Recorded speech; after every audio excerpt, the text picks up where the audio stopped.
45.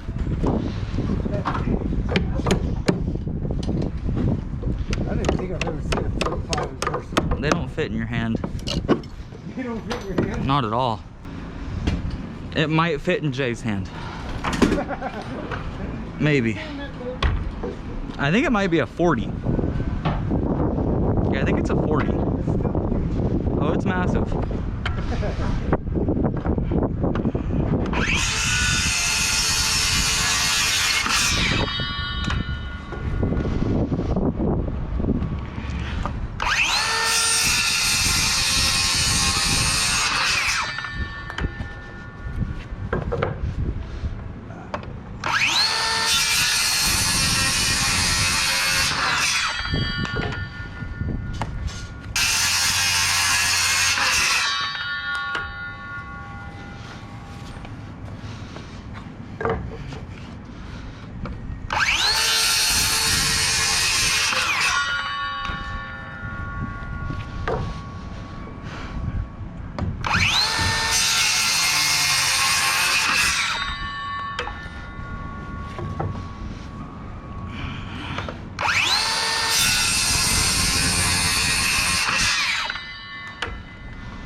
Catching you, Fox.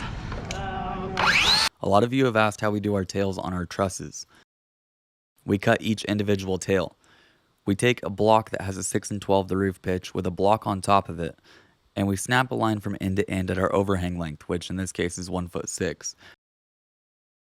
We put that jig to the red line, mark the tail, and cut it. You can see Fox doing that here.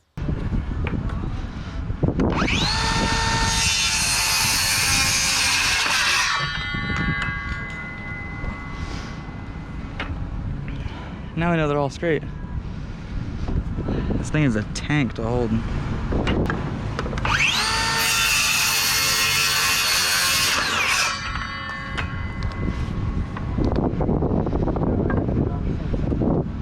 It's all good, I can cut it backwards. Alright, I'll mark on both sides. Okay.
You got layout over there? Yeah. Okay.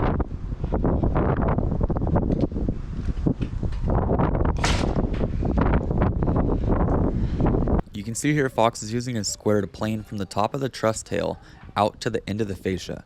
This ensures that when we put our roof sheathing on, it runs right to the outside of the fascia and doesn't create a bump or a dip at the end. And there's a few things you want to always do when you're doing fascia. We make sure that we're using a gun that has a flush nailer attachment to flush out the nails as close as we can. That way it takes little to fill in before paint. And then we want to make sure we're using galvanized nails as well. That way they don't rust out.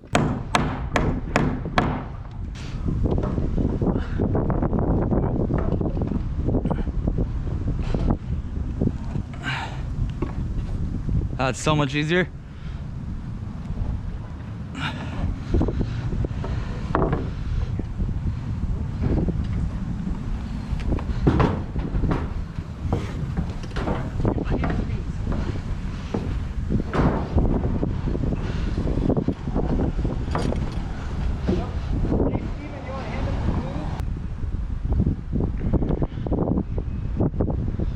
Fair amount.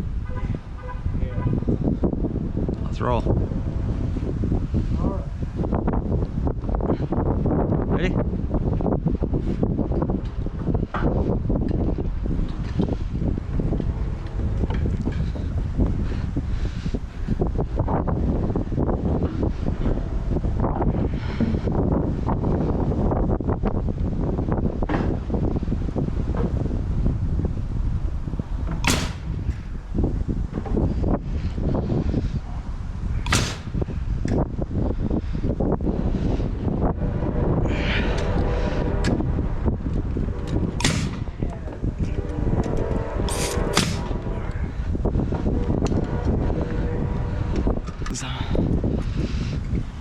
Alright.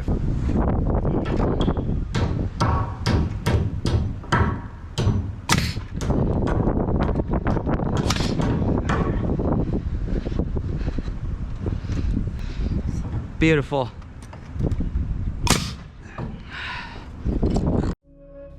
This day was by far one of the windiest days we could have picked to do roof sheathing, but it was one of the last things we had to do on this project. Now for the roof sheathing on this place, we're using 4x8x5/8 ZIP System sheathing. The reason that I use 5/8 on the majority of our projects is if you guys have ever seen the H-clips, the clips that go in between each truss bay, that helps give the sheathing strength in between that bay.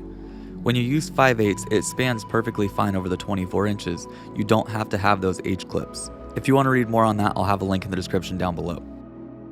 On top of that, when it comes time to tape all the ZIP System sheathing, the last thing you want is those H-clips holding you up. It'll create an air pocket at every single one of them. So if you're going to use the ZIP System from Huberwood, I highly suggest doing the 5/8 for your roof sheathing.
Now it's blinking. It should bump fire, but...